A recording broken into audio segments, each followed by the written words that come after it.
Hey, how's it going? Now we're going to put together the brood frame assembly from the Flow Hive 2. This is a pretty straightforward and easy process to do with most frames.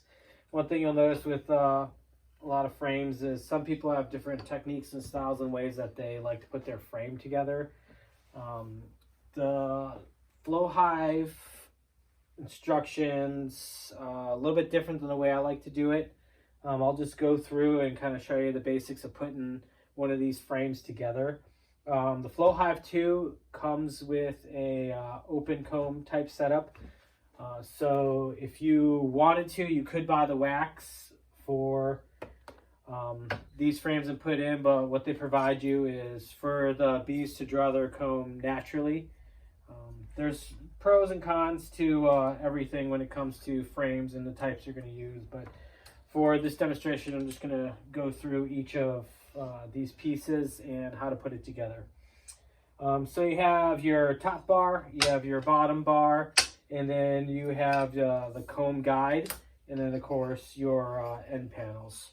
What's nice about the Flow Hive 2 ones is they are pre-drilled for the end bars. So when you want to put like eyelets in there, and then if you wanted to wire it yourself, I particularly like to use this chameleon fishing line.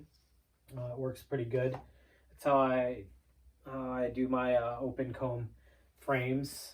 I like to do a variety with different types. I have wax, open comb, and then of course now I have plastic with auto flow that comes with the Flow Hive 2. So starting off, real simple, real easy. Tools for this, make sure you have like a wood hammer. Wood hammers are always great when working with wood. And then of course, some kind of metal hammer for driving in your pins for this. So right off the get-go, you just put your end bars into the top bar. It should slide in. Then what I do, if they're a little bit stuck, take this wood hammer, gently tap on the ends, and get them in place. All right, that simple, that easy.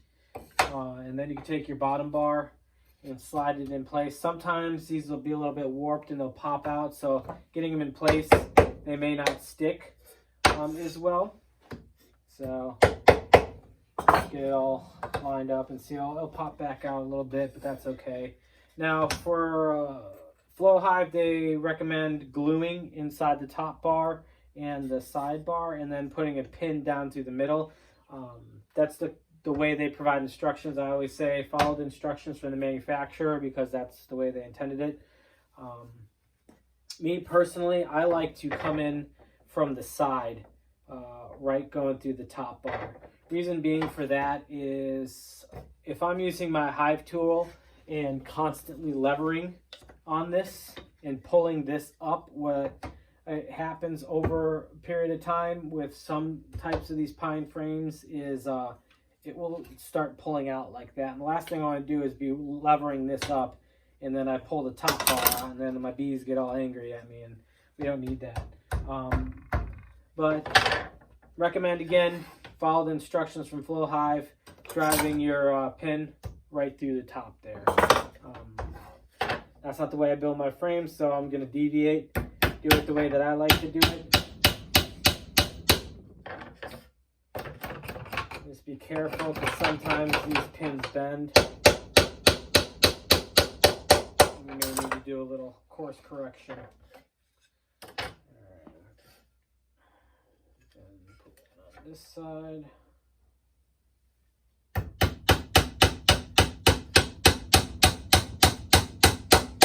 There we go. All right, and then make sure everything's all lined up again. And then for the bottom ones, because I'm not levering on it, you could put it straight through the bottom, not through the side like this, because it gets really thin down here. You'll end up splitting the wood, and that is a no-go, and you don't want that. So right through the bottom is just fine for these ones. Again, always try to make sure your pins are straight in, because you don't want to be coming off to the side and drive the nail through where the comb is going to be going. So just take a little bit extra care to make sure that you drive the pin in the right way and straight down and not off to the side. And if you have to, pull the thing out and start over. You know, and if you again, if you bend the pin, do a little course correction, get it back on track. All right, and then the last thing you'll do is put your comb guide in. Some of these are kind of loose and they will pop out. So make sure if it is loose, take a little bit of glue, wood glue, put it in down there. Always make sure your wood glue is formaldehyde free also. You don't want that toxicity into the beehive. All right, and sometimes these are a little bit thick and tight, and what you could do is take a hammer and just go along that, just like that. All right, super simple, super easy. And that's how you basically build the frame. Now what I'll do is I'll show you a little bit of extra add-on that I do here. They have tools that can put the eyelets through. I do not have one of those tools. And my particular eyelets are a little bit on the thicker side, so I have to take this bit and drill out to make the hole a little bit bigger. I already pre-did that for these ones, so now all I'm going to do is I'm going to put my eyelets in there. Really easy, you just take them and then push them right into the hole. I drill the holes slightly smaller, so that way it's still a tight fit with this eyelet. Hammer the eyelet in, and you'll do that for 8 of them. The good thing is these frames are pretty strong, so me hammering on them, I have not had one of these things break yet. And I have 20 of these frames, so yeah, sometimes. But again, just be careful when you're hammering down on the side of these things. You don't want to crack one of these things, because that's not any good if you break one, because then you're kind of crap out of luck unless you're a woodworker and you can glue it or fix it or work some kind of magic. And then that side's done. Do 4 more of these bad boys. And then I will show you how I string my fishing wires through here. Alright.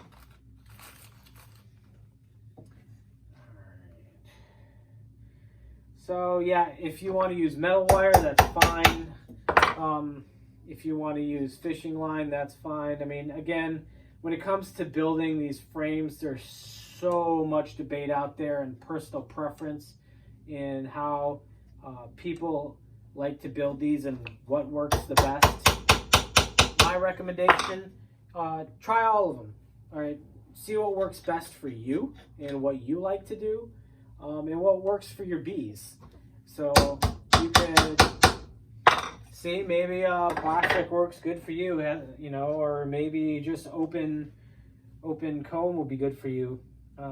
You just gotta be really careful with open comb. So doing these ones, you know, always be mindful when you pull your frame out with open comb that when you need, don't rock it diagonal or at 45 degrees, because you'll end up breaking that comb off. Always look at it straight on, bring it, turn it, flip it, and go back around like that, and you'll prevent any damage to your combs.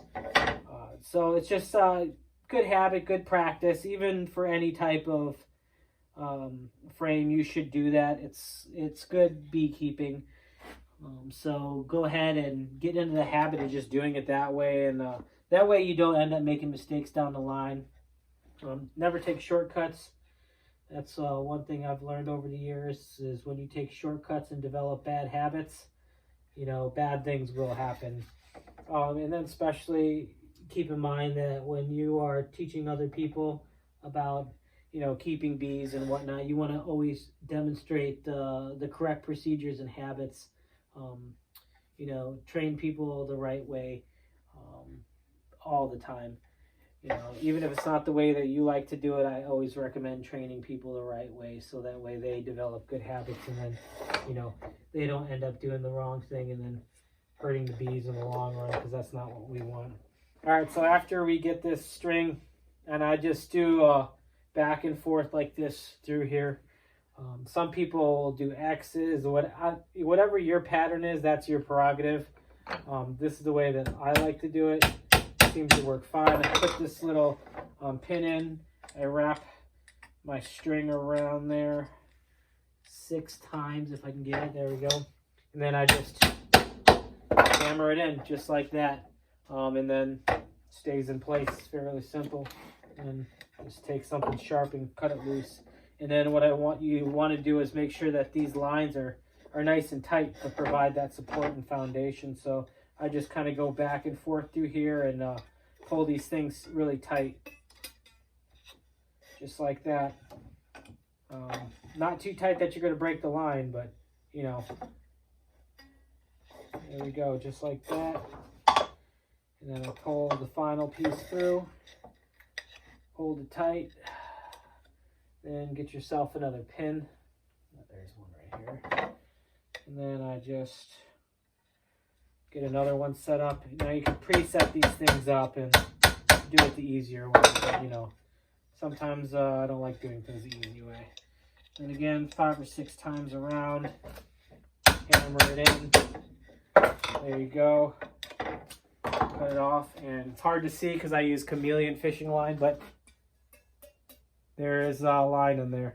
See, and just again doing it back and forth just like that, provide a good little foundation for them.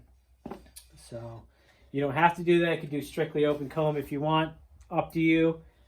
Maybe you're using this so you can get just comb honey on your supers or whatnot. This is a brood frame, so you're not really gonna have to worry about that. But yeah, that's it. That's the Flow Hive 2 brood frame assembly.